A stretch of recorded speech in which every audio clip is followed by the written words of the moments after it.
All right. Well, welcome everyone to Marketing Hops. Welcome, Kent, where we share pints and perspectives on B2B sales and marketing and just the landscape that we're in here. So let's have a cheers and dive in. Kind of curious, What'd you bring to the show today? Yes, so this is my trusty Knob Creek glass, but this bourbon with my special round cube is a local distillery called Westward, and this is their single malt cask Ooh, strength, which means 125 proof. So do ooh. not operate heavy machinery after Uh, drinking even one shot of this. Um, Luckily, a show is not heavy machinery along those lines, but a man after my own heart. There, I am a huge fan of single malts, and there's not too many here in the Oregon, no, Washington area. But a good one I like it from the Portland area is McCarthy's. They I have a do have solid one too. I have a bottle of that myself right on my shelf. Absolutely good Nice. stuff. That's there's is definitely good on that. Well, I brought something simpler today. I'm drinking Teton Cider Works, the bourbon barrel Oh, aged peach cider that's super yummy from ooh, Washington State here. But uh, with that, cheers to you, good sir, and let's dive in. yes, So you've had a really interesting background in yes. career. You've kind of been in the digital publishing space in that world. Um, I'd love just to kind of hear some.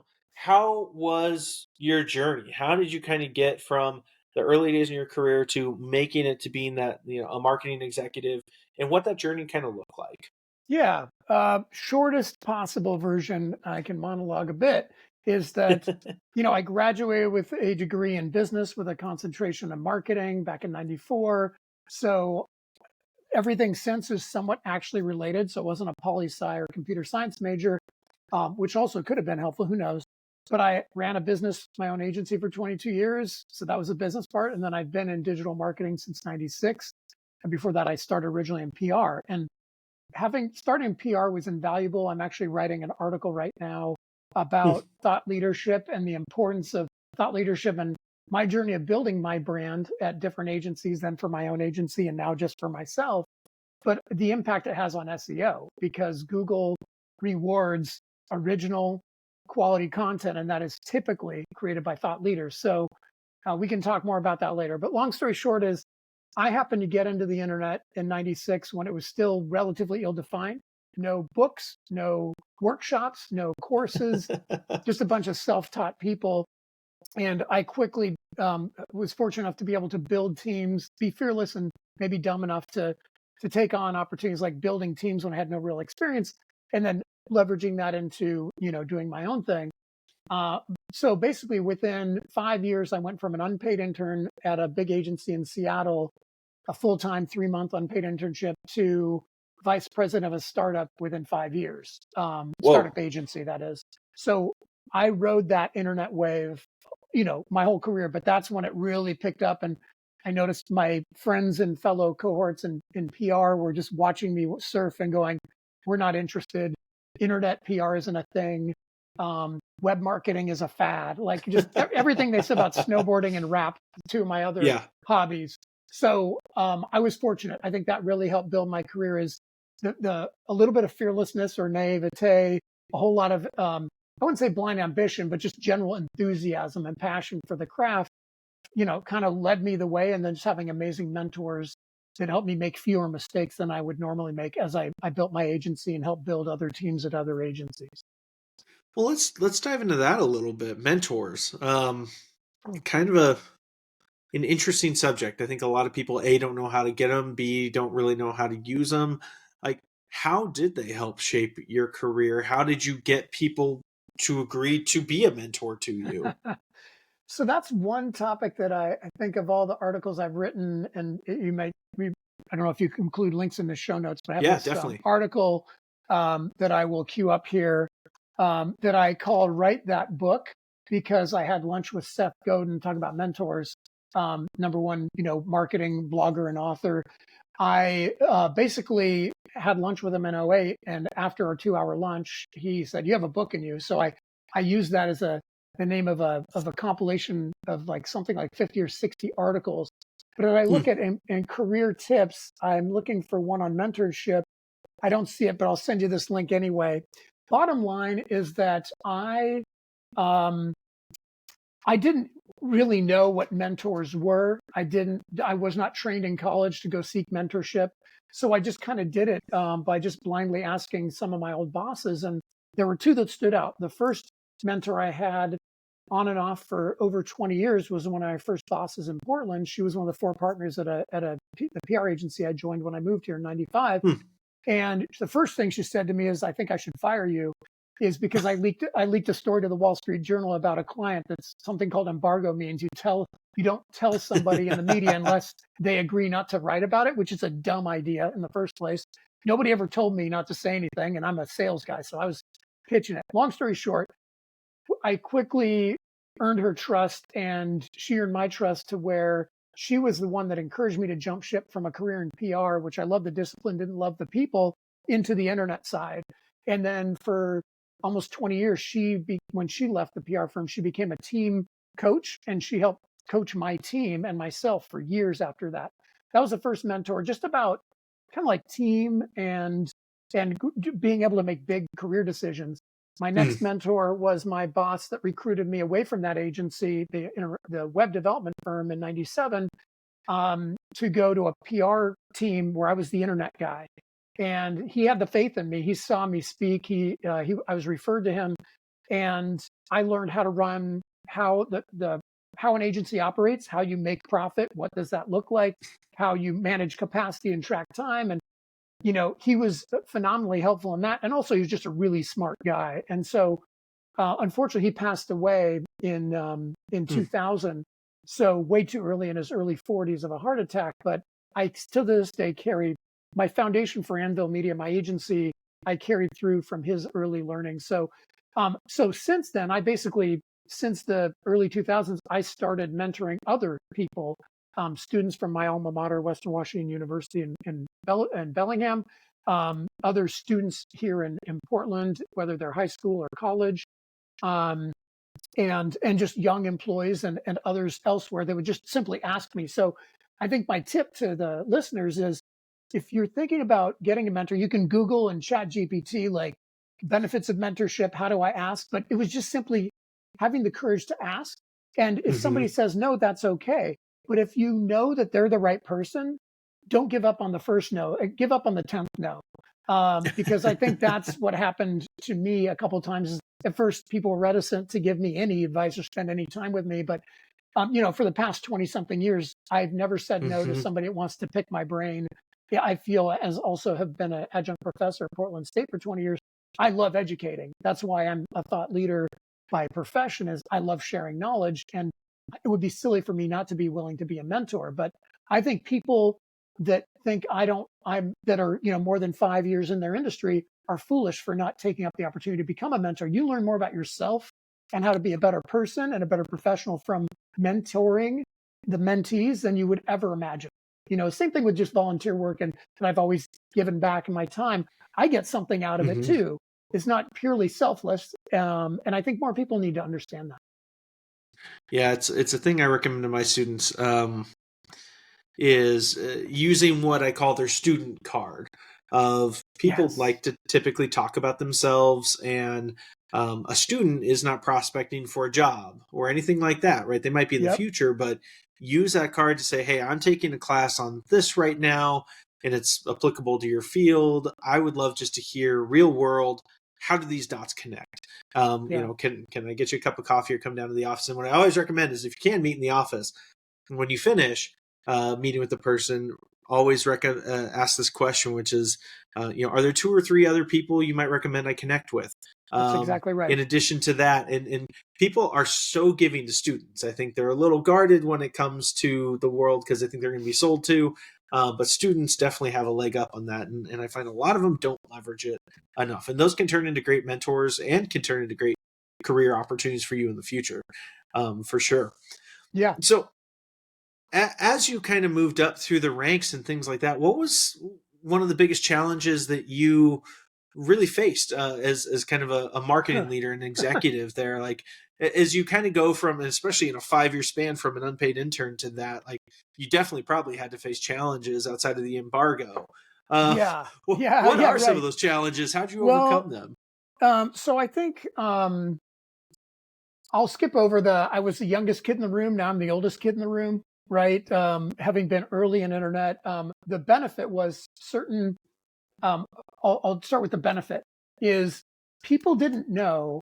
I realized that I could only be a sentence ahead in the chapter. I didn't have to write the book. I just need to be far enough ahead. And I carried that through my whole career.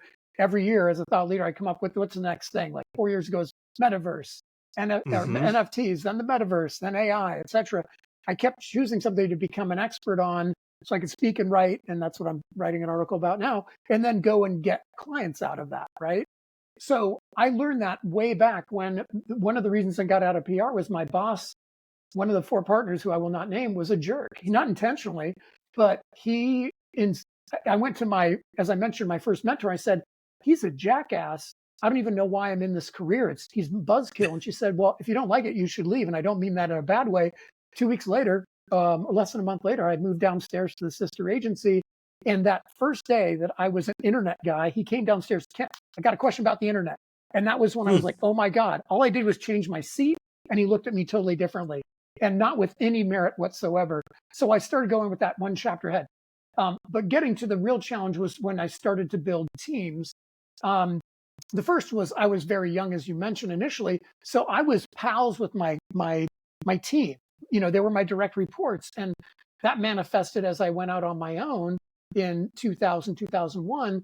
That actually no, it was back in 99, 2000 when I was running a team. Is we go party, and then I'd come back, the next day. It's like, you need to do this, and like, dude, you were doing oyster shoot, you were doing Jaeger bombs, and now you're telling me what to do. I was like, yeah, that's how that works. So my first lesson was you have to have clear boundaries. I don't know if you know Brene Brown, but I just watched a Hmm. webinar with her this morning, and she said the most successful people out there, because she interviewed anybody in the spiritual world, priests and monks and whatever, and their success was not their spirituality, as proven by her research. It was their clear sense of boundary. What what is okay and what is not okay. So I Yeah. learned that by creating boundaries, I didn't have to be a cold-hearted boss. I could still be a fun, cool guy, but I had to have boundaries. I couldn't get drunker than my employees and still expect to be respected, right? And so I found those boundaries. That was the first problem, the first solution. But the second one was as I matured, but it was kind of like dazed and confused. The team still kept staying the same age as I got older. I kept hiring younger people, relatively speaking, because they were affordable and I could mold Right. them into assassins that I wanted. But with that came the challenge of keeping them. And keep in mind, in 2010 to 2012, Portlandia was at peak, and these kids they're like, I just turned 30, time to retire, and I had just got them spun up, and there's still, as I mentioned, there's still very few degrees in digital marketing. So finding new talent, part of the reason I taught was to find that talent and curate that talent. It was hard to lose people. So that was my main thing, was employee retention, employee engagement became the scourge. What I like to say is running an agency would be so easy and so much fun if I just didn't have to deal with clients and employees, right? So, The world would be so much simpler, right? right. Um, would love to hear some of your boundaries that you've set up and learned over the years. So, like, one for me that I have is anytime I'm out with employees, I will wrap up by 10 p.m. Oh, Because I kind of have a saying that nothing good happens after 10 p.m. Um, and I don't want to have to be the one that that has to report it or think. Like, if you observe it, you've got to do something if you're in management. mm, And so removing yourself from that situation is always a good thing, going along those lines. So I have a set timeline that I need to be back in my hotel room, going to bed. mm, Obviously, you hit on it, right? Limiting alcohol consumption, yeah. to those ends. But what are some of your boundaries that you've come up with? Well, I tried being in the agency world my whole career, 10 agencies in total. Things changed in 20 something years. I guess I could say I'm now coming onto my 30th year with, agency experience. If you consider me being on my own, I guess that'd be 11 in terms of different names of entities. Um, I What was cool 30 years ago is not cool today. Woke is it's a good word, it's a bad word, but as a reality is that there's things you shouldn't have been able to get away with. Now you certainly can't. So I would say I wasn't the violator of the rules I think that stand more true today. It's like things of a sexual nature, office relationships aren't necessarily forbidden, but they're definitely challenging and rarely end well. Um, and so trying to manage that was a challenge over the years, because when you spend that much time with people, there's connections, and there, God knows, there was dozens of relationships over the different Mhm. agencies I've been at that didn't start that way, right? They were coworkers. So that one's tough, but I think it's the innuendo jokes, that kind of stuff. I had that was hard for me because I just had lunch with my 10-year VP at Anvil. We caught up, and we realized, we were reminiscing. There are things that we say to each other we would never say outside of the closed doors. Just things that entertain us that are completely off limits. So I think it's respecting each other, watching the language, those kind of things. Boundaries with clients, Yeah. respecting partners and clients. But the one boundary I feel most strongly about was the not violating our no asshole client policy. I Mm. fired my largest client twice. It was at a huge financial risk for me, for the good of the team, out of respect for my team. They're the ones that put up with the pain, and I decided at one point it was too much. At one point, I heard something. A client called one of my female staffers an inappropriate word. I fired him that day, and it was the Mm. second largest client I've ever had. And I didn't hesitate, and I don't regret it. Now, did the team appreciate it as much as I would have hoped? Probably not, considering I took all the risk of, absorbing. I wasn't going to lay people off or cut salaries. I just never, believed in that, other than cutting my own salary when needed. So, so I think those were the main boundaries. That just common sense and respect was the biggest component. And so years of the Mm. 10 o'clock rule is more out of common sense and some respect for others. I'm not going to put myself or others in a weird situation by me being there or me causing the problem. Yeah, no, I think that makes good sense. You've hit on it a bunch, which is kind of the employees being both one of the biggest challenges as you go through that, but also an area of just immense investment, right? Training them up, et cetera. And I know we went through the quiet quitting phase, et cetera, in the market. Now we're kind of in this interesting realm where a lot of people are looking for gigs and things like that. But employees are very often the lifeblood of a company because that employee experience, what they feel is projected to the market. It's how they take care of customers, etc.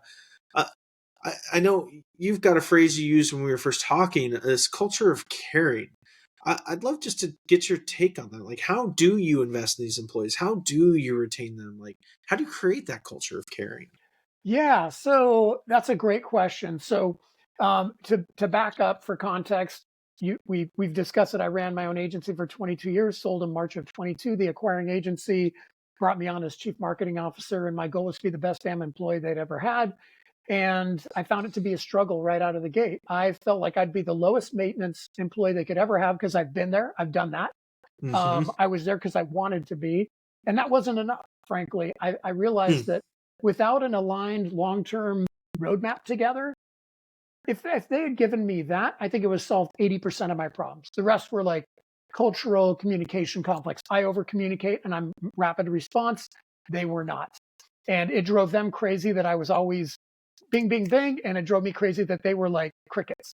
So besides that, that roadmap would have said, I know we're, no matter what BS happens during the day to day, week to week, the month to month, year to year, we're aligned going the same way. We never had that. We never agreed on it. And I Hmm. realized that my best employees that left, we never, even though we may have casually talked about, we never formalized what the long term game plan was for these key employees. And I think that was my biggest mistake. So in my culture of caring approach to employee retention, it's simply put the employees above all else, above the clients slash customers, above your partners, above shareholders. They are the engine that drives your business. You take care of the employees take care of the client or customers, the customers or clients take care of the business, and that triangle is self-fulfilling momentum. It's worked very well for Southwest on the people side. The technology issues they've had are separate. So that's what I experienced. And what I would say is, I'll give you an example. I was in San Jose giving this presentation on culture of care to 8 entrepreneurs that had between 7 and 1,600 employees, totally all over the map. And one of them that had 50 employees he said they each took away something different. The bigger companies were more jaded. The couple owners that had huge companies that had multinational, but the smaller guys are like, okay, this is interesting. But he went immediately the next day and hosted stay interviews with his two key employees, which is what's going to keep you here? What do you love? What do we need to fix to keep you here? It's stay interviews. You flip it, an annual review upside down. And I recommend in my workshop 6 months apart. First of all, you should never do annual reviews anymore, other than as a different kind of quarterly review. You can't course correct once a year. It doesn't work that way in my experience. So if you do quarterly reviews, you can make incremental improvements as people go on their path. But once a year, you might do 360 feedback, something like that.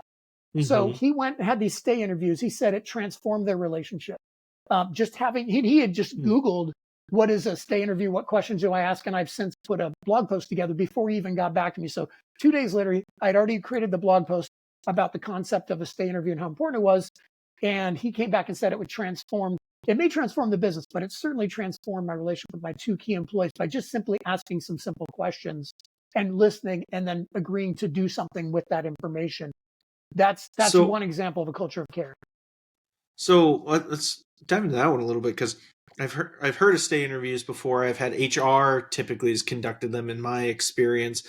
Do you find it's better that the manager does it, or is this an HR thing? Or and also, like, what are some gotchas potentially with stay interviews that people should Yeah. be thinking about? I I prefer personally that stay interviews be by for the manager or a key executive that has some weight that can listen and act on those insights, but clearly is seen by the employees as somebody who cares. The Hmm. challenge with HR, they're too close to it. They're going to take this analytical approach that not to diss on HR people. There are some amazing folks out there, but I would say when it comes from leadership, and again, I come from a very small agency. We were between 10 and 20 employees at a given time. The secret, I think, is the setting of the tone, right? The big difference is it is a two-way conversation, not an interrogation, not Yeah. you setting expectations of them. It's setting expectations of each other, but really more listening and saying, what are your needs and expectations? I found that in my role most recently as an employee was my needs weren't being met. I didn't feel heard. I didn't feel appreciated. And that's where the matrix happened. I was like, I finally get it.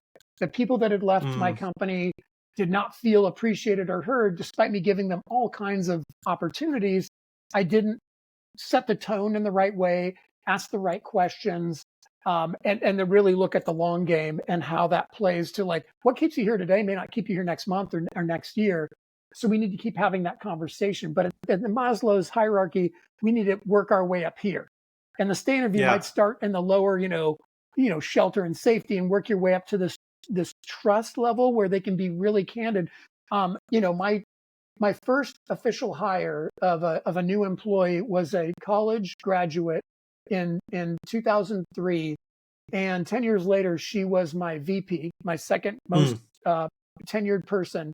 She'd worked her way up from intern, worked her way up pre to principal to her highest level of incompetence. But what made her a great account person made her a really not great manager. And she sat there and struggled with it herself. Whenever I asked, do you need any help? I'll figure it out. And she quit before she gave me a chance to, like, I was like, I will change your role here to keep you here. Just run strategy. Don't Right. run the team. She's like, she was so damaged by the team and their approach to her really well intended, high empath work. It, it made it hard for her to have hard conversations. It broke her. It broke her soul. So, Interesting. so yeah, the stay interview would have, if I had scheduled it at the right time, would have been getting her to admit and peeling out of her that I am struggling in this role. I'm not happy. I don't even think I'm a good fit. And I'd say, you know what? That makes total sense. What if we go do this? Oh, problem Hmm. solved. I would have kept her as a strategist. Somebody else, the analogy I use is the best players in the NBA are almost never, give me an example of an MVP being a great coach. Almost every coach was a okay to pretty good player. And what makes Hmm. them a good coach is the fact that they arguably weren't the best player. They had the vision, they had the understanding of the game. They may not have had the best jumper Right. or the best dunk or whatever, but they saw the game. Basketball, football, it doesn't matter, whatever sport. The best coaches are leaders first, and they understand the game well enough. Some never played the game. They're that good at leaders that they could transcend. But most coaches played football. Most basketball coaches played basketball, but they weren't the best. Michael Jordan wasn't a coach for a reason, for any length of time.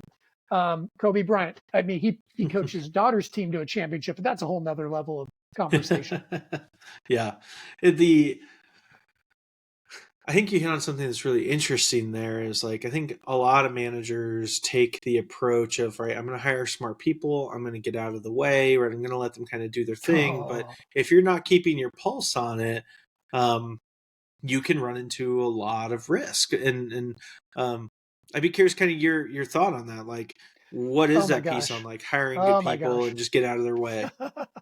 So I have a slide. It's Lee Iacocca's, the famous, I hire people smarter than me and I get out of their way, or something close to that. It's in one of my presentations. I said, my big mistake was taking that at face value and literally. And so I did. I hired people that were way smarter than me, really good at what they were, their discipline, and they were arguably at their best, well, very, very passionate about it. The problem is this: you can hire great people, and if you get out of the way, you better sure make sure you've aligned expectations, you've defined, what's okay, right? Set the boundaries, give them the tools, give them even the feedback tools to come back to you and say, I'm struggling. That's where I really dropped the ball. At least I thought it was there. It was not.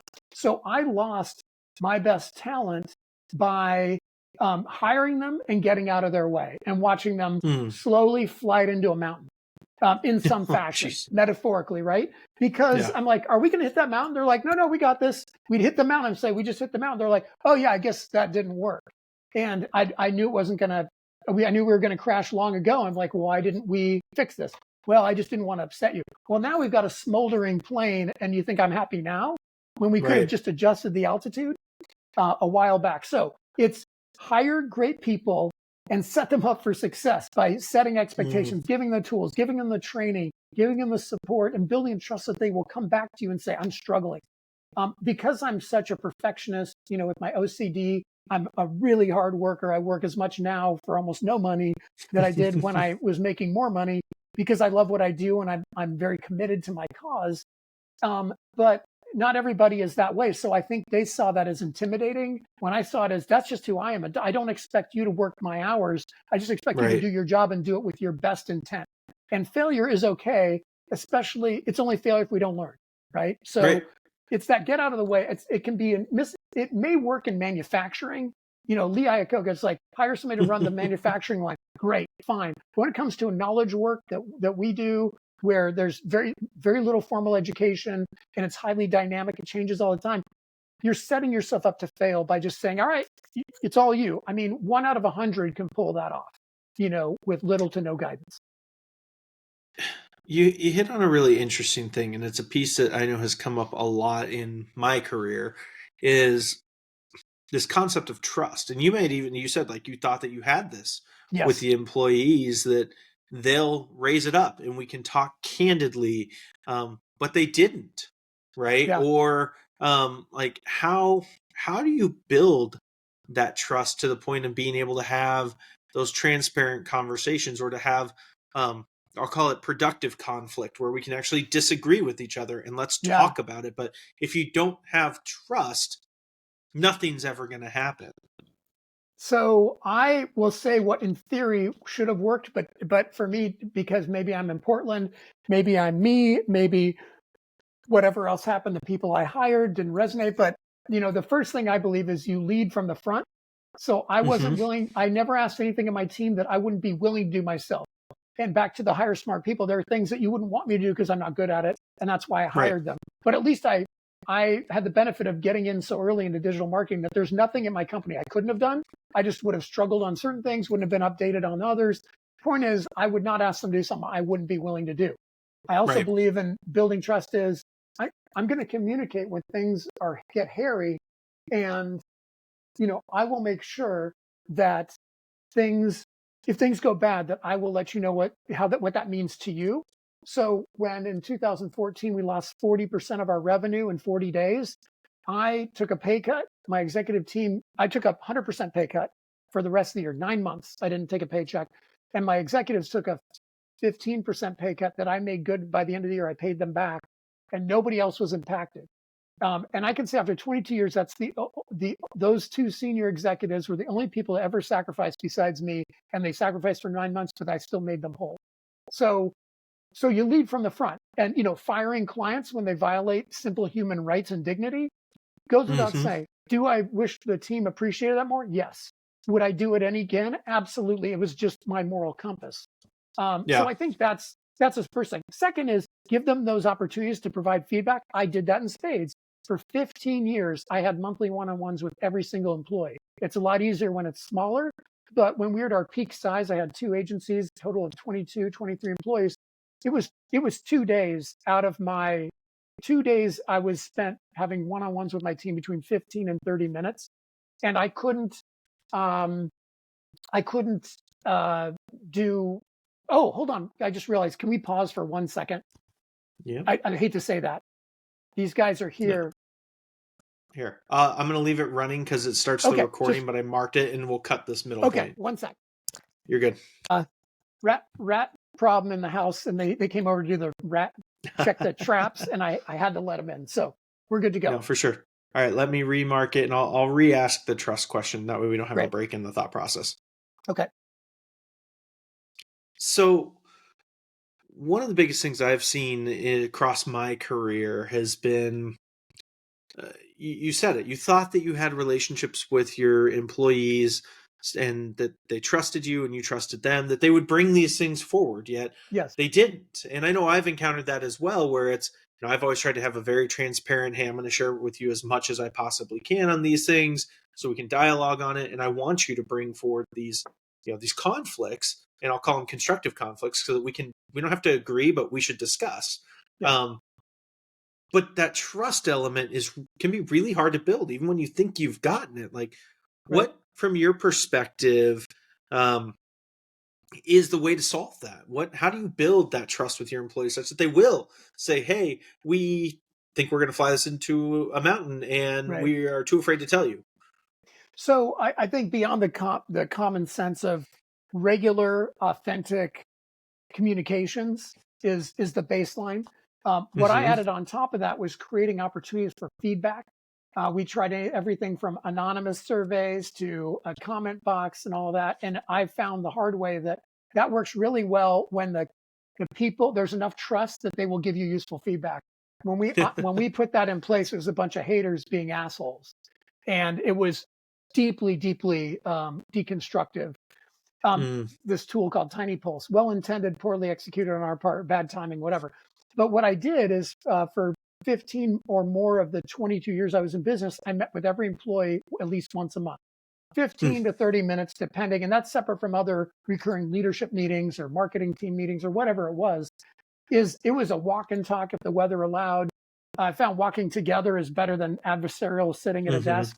And I just said, like, how's life? How's things outside of work? How are things in work? How are you feeling? How can I help? Is there anything you want to share? Wins, stucks, roses, thorns, whatever it was. And that rough agenda, I felt was enough free space for them to get right to the point. Or if they were not the chatty type, which is a majority, that it gave us enough guidance to fill 15 to 30 minutes. What Yeah. I found was that my most trusted employees, I mentioned one earlier that was with me 10 years, another who was with me 7 years.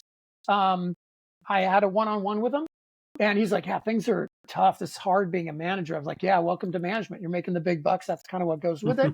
He didn't have any specific feedback other than he was stressed out. 2 weeks later, he gave notice. And, in between my two meetings, I was like, buddy, you've been here 7 years. For Yeah. 5 years we've had these monthly meetings, and you never thought to bring this up. Well, I thought, so the trust was not there. I found Yeah. out later there was a reason why, and there was my number two for years, not the one that grew up, graduated to that role. She replaced the person who was that person for 10 years. That person was toxic and was creating a culture of fear. Don't ever tell Kent that, or else I'll fire you. So I was not getting critical Mm. information for fear of retaliation, and that's what led me to have to rebuild the business entirely from the ground up, 2013.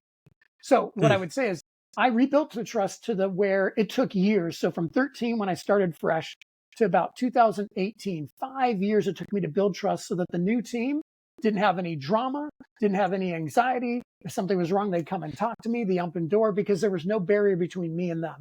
I'd let Right. somebody else run the team and they created an artificial barrier I did not know existed. So trust is built when you understand that all the flow of communication is clear and unfettered and honest. And you sometimes have to triangulate what I hear here. Is that what you're seeing and hearing? And I didn't do I trusted people, and I trusted perhaps the wrong people. I expected, I didn't inspect, and without an inspection. Mm, So I actually created weekly email updates to say, rate yourself on our core values and you share any stucks or wins you want me to know about. And that set up our monthly meetings were far more productive because I already knew what they'd been up to during the week so that they right. can boil up to their quarterly and annual goals. We can talk bigger picture. And that was all happening in the last 3 years of Anvil's existence to where it was as close to a well-oiled machine as it was going to get. But Nice. it took me 15, 18 years to get there. What's interesting, I've used this tool in a lot of when I consult, but also with teams. Um, Anytime I found there's dysfunction, it's called the trust equation. I didn't invent it, but I use it liberally, which is your trustworthiness is dictated by your credibility in whatever you're doing, plus your reliability. Do you do what you say you're going to do? Mm-hmm. Plus your intimacy. How well do I know you, right? Do we have Mm-hmm. rapport, all that kind of stuff? All divided by your self orientation.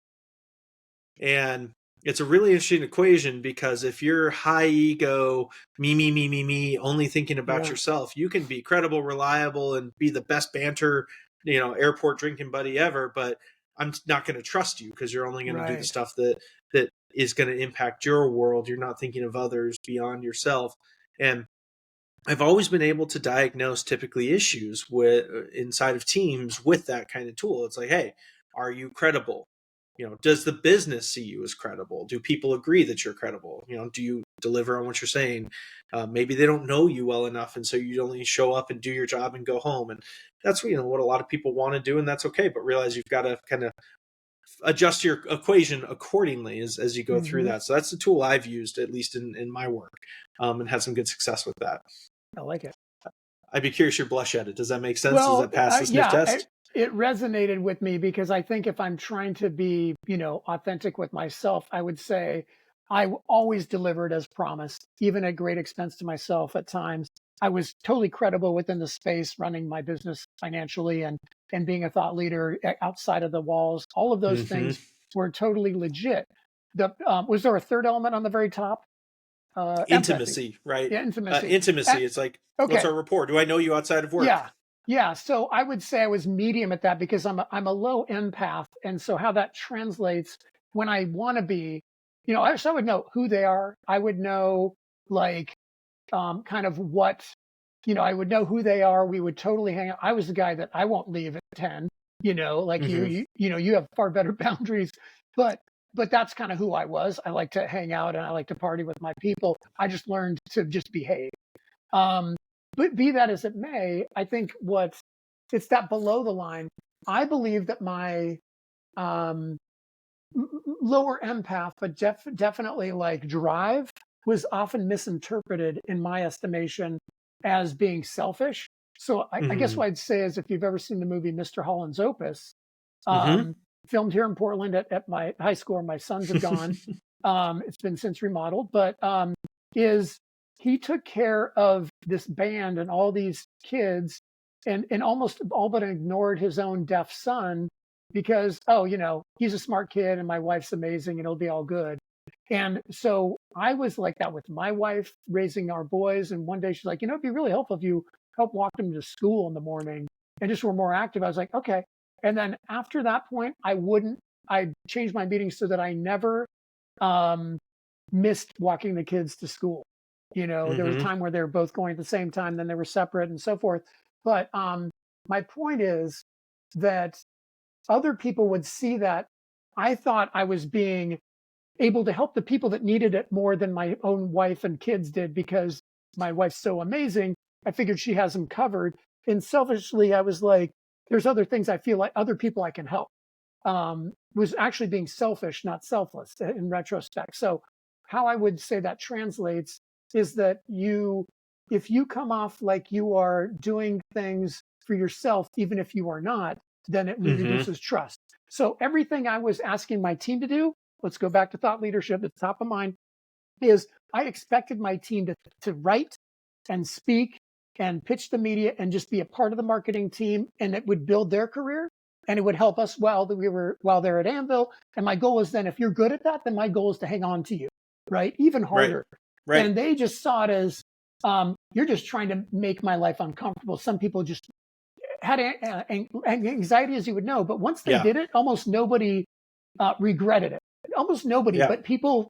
So it changes. I no longer expect it. I just encourage you to do it, and I hope you will do it. But if you just have an adverse, you don't know how to write, or you really don't want to speak, so be it. We'll look to other people. But anyway, they saw that, oh, you're selfishly doing this. Or the other example is my own obsession with thought leadership. Speaking and writing and getting press coverage was just to get clients. But they're like, oh, you're such an egomaniac. You just have to count all these awards. Like, I could give two shits about these awards. I stopped, like, I left them at the office. It served me while Anvil was there, and it helped me get clients through social proof. That's it. And then once it was done, like, okay, I put them in a box in the attic because nobody else wants them, but I really don't care. Yeah. It was a purpose, was to build the business, to help us get new leads, because they weren't going to do it. I was the biz Right. dev guy. So my point is, I think things were misinterpreted. I didn't do a good job of filtering and framing up. I do these things to help build the business, to make your life better. I don't do it so I can pat myself on the back, because it really, I have a swollen back from patting myself from all this effort. And that doesn't get me new clients. It doesn't build revenue, if that's really all I wanted. So, Yeah. But I think that's, applying it right introspectively on just kind of, if feel like I'm having disconnects with my team, where are they happening and why? But I love that the regular one-on-ones with the team, kind of skip levels, things like that. I think those are easy to forget. But you've got to keep that pulse, because even to your point, you had one and 2 weeks later, the guy's gone. It's not a perfect world, but that focus on trust is just so critical um, yeah, to team function. yes, Lack of trust turns toxic almost immediately, from what I've seen. absolutely. So, so fast forwarding to today, as you are looking at a phrase that gets thrown around a lot, is the modern marketer. Like, what do you think that means in the right? What internet was back then, what is that today? Like, what does the modern marketer have to do? What does that mean to be a modern marketer in today's context? So I think the modern marketer is the omni-channel marketer, so that they understand enough about each channel to be dangerous, about core strategies and tactics and tools, enough to be dangerous, and enough to know and be self-aware to know, this is what I'm good at, this is what I'm not good Mm-hmm. at, and then round out. So I learned early on at Anvil, I learned actually in college, I don't do math. I had to take calculus 3 times. And I was like, I'm not a math guy. So I built a team around me that was I got a great office manager, I got a great CPA, and then I built an advisory board where 2 of the people were operations/finance people. One was a founder of a Mm, bank. Like, I wanted them to live in a world that I wasn't comfortable in, to keep me in check, hold me accountable, but really give me advice on things that I just don't know which way is up. yeah. So that's one idea, is the holistic marketer, one that knows enough about AI to know how it can help, and hopefully smart enough to know when it becomes a crutch and it becomes a liability, right? Oh, we're going to Mm-hmm. create our entire website in AI. Well, that could be a huge problem, etc. So, and then the other thing about modern marketer, I would say is, and I just, again, with my VP at lunch today, I said, I think there's going to be a big renaissance, and I'm not the first to think this. I've seen the writings and 2024 predictions and so forth, of the return to fundamentals, right? I think it's the Mm-hmm. idea of, a friend of mine is a graphic designer. He designed my PDX Mindshare logo. He designed the Tiger Woods logo.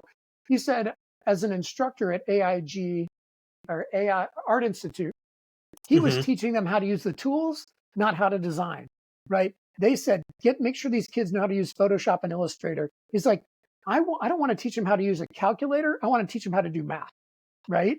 Right. And then you can learn the calculator, right? So again, coming from my childhood long ago, when calculators weren't even all allowed at every class, and now it's like iPhones are allowed. It's crazy. So Yeah, it lives in your pocket. so I think, yeah, the key is teach marketers these kids coming out of school. I'm speaking to a student marketing association tomorrow night, as a matter of fact, on thought leadership, but I've been involved with Western as an advisory board member to the marketing department, and I am like, I would rather teach you fundamental ideas, techniques, strategies, and let the Hmm. tools be something that the university teaches you. So I'll give you an example. I know these kids know more about TikTok than I'll ever forget, right? My goal is to teach them how social media can be used more holistically as a listening tool for market research, as a customer service platform, as a thought leadership platform. And yeah, you can sell Yep. stuff and promote stuff, but those are on the back end and they're like, whoa, because all there are about like, how do I do the coolest video with the greatest effects? And I'm like, that's a thing, but it's not the main thing, right? If Right. video format went from this to this, writing stuff, AI, special effects, like it's just that's all distraction to me from a message. So modern marketer to me is master of the fundamentals, but also has curiosity about what's new and dangerous enough. Like I said, they don't have to write the book or the chapter. They just need to be a sentence or two ahead of their Yeah. client, their boss, or anybody else. No, I love that. A sentence ahead, as you go through that. So over our careers, we tend to build an affinity for a couple of tools. Everybody always likes to talk about their stack. So across sales and marketing technology, what are your three must-haves in your stack today? So I mean, I'm a little unique as a now a solopreneur with an SEO background, digital marketing background, but my must have for almost everything I do would be Hootsuite because of my Mm, in my role now as a more of an advisor and a thought leader. I've got to get my content out there. I see massive diminishing returns. Reach has gone down to a minimum with any given post, particularly on yeah. Twitter, but also on LinkedIn. And those are my two main platforms for getting stuff out there. So that's the first thing. The second would be I'm just looking at my there tools like SEMrush and or SpyFu as I just do Hmm. my research for digital marketing, search and social, sorry, organic and paid search primarily, auditing clients and understanding where they are against their competitors. And then the third would be my free HubSpot account for my PDX Mindshare monthly newsletter goes out about building your career and I get out just a monthly newsletter that accompanies the website and the LinkedIn group and all of that. So everything else I try and rely on existing platforms that are free or low cost. So my most expensive is probably Hootsuite at this point. But Yeah. I'm lean and mean. But I used to spend $5,000 a month on our tech stack at Anvil to do what we do in digital marketing, and that was a tougher question back then. Yeah, no, no, for sure. It's interesting always to hear people's go-tos on that side of it. Yeah, So I know we're coming up on time here. Um, if you could give one piece of advice to young marketers today or to your younger self, what would you wish that they knew? What is that piece of advice that you would give them? I mean, I have like 50 articles with advice, but I would say to the younger me or to these college kids, um, honestly, I think what I have told back to the fundamentals, what I've told these Hmm. college kids, these soon to be graduates, is I missed the biggest opportunity I had to network was with 12,000 students every day in college, and I failed to say hi to 99% of them. And I Yep. would tell them like, there's people you see every day on your walk commute to class, your neighbors, like go say hi, just get to know them because when you move to Seattle, down the street, or you move, in my case, to Portland, suddenly people I barely knew became critical people in my network because we had Mm, one shared experience. It was college. So to me, for college age, it's use every opportunity to get to know your classmates and fellow students. And then I would be remiss if I didn't say, and the faculty. Like I did not. hmm. How many office hours did I take advantage? Maybe two meetings with professors in 4 years. Like offensively stupid. So tap their brains. It's not even about blowing smoke up their butts and making them feel important. It's they are smart. There's a reason they are professors and utilize their network, utilize their brains, and so the professor can help you directionally think bigger about what's out there. And then your student body, that your fellow students are the ones that you will be hopefully floating down the river together. And you want to make sure you can help each other paddle down and avoid the rapids. Um, um, and then the last would be those critical informational interviews. That is one of the articles I wrote, is like how to take advantage, how to do an informational interview right, which is somewhere between networking and a stay interview. Is like, how do I get Right. the most out of this low stress conversation with an influencer? Like, mentorship is this informational interview is typically that first step to mentorship. Is if they like you, then you can make an ask, and you're probably not going Right. to get rejected. And I found that I just recently had a coffee with a gal that I met at an event, and she's trying to break into the industry. And I was like, yeah, I'll have coffee with you. She's like, really? I was like, yeah.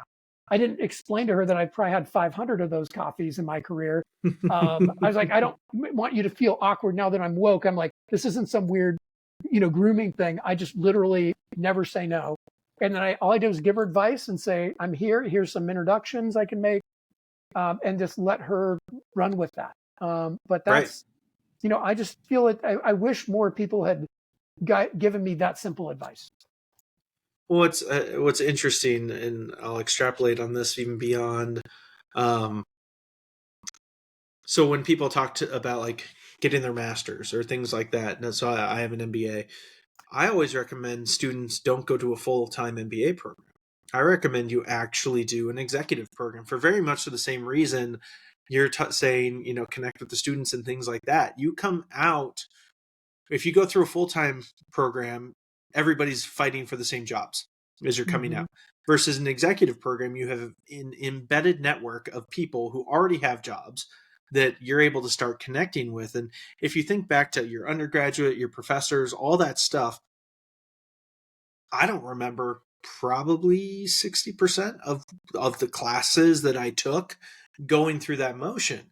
And so a lot of the value is in the social experience that you go through with that. But if you shift your mindset to, yes, I have to get the grades and the degree is a credentialing that needs to happen, etc. But if you shift that mindset to, this is a networking opportunity that sets my life up for success, that's a very different mindset that I think a lot of students are missing today, and is a great thing. And, people early in their careers should view that as well, where it's, they say don't burn bridges as you leave, right, jobs and things like that. And this is why, is that group, it's a fairly small world when it comes to marketing. So that whole world is, I think, a really interesting perspective along those lines. Totally. So I love that. Totally. Yeah. Well, thank you so much for spending time with us as we went through that Yeah. here. And it was great to share a beverage with you. Next time we'll have to share a Yes. single malt as we go through that. Very empty. And I like it. So thanks so much for being on, and we'll have to do this again. Yes. Sounds good. Thank you so much for having me, Jeff. It's been a pleasure. Thanks, Kent. Take care. Bye bye.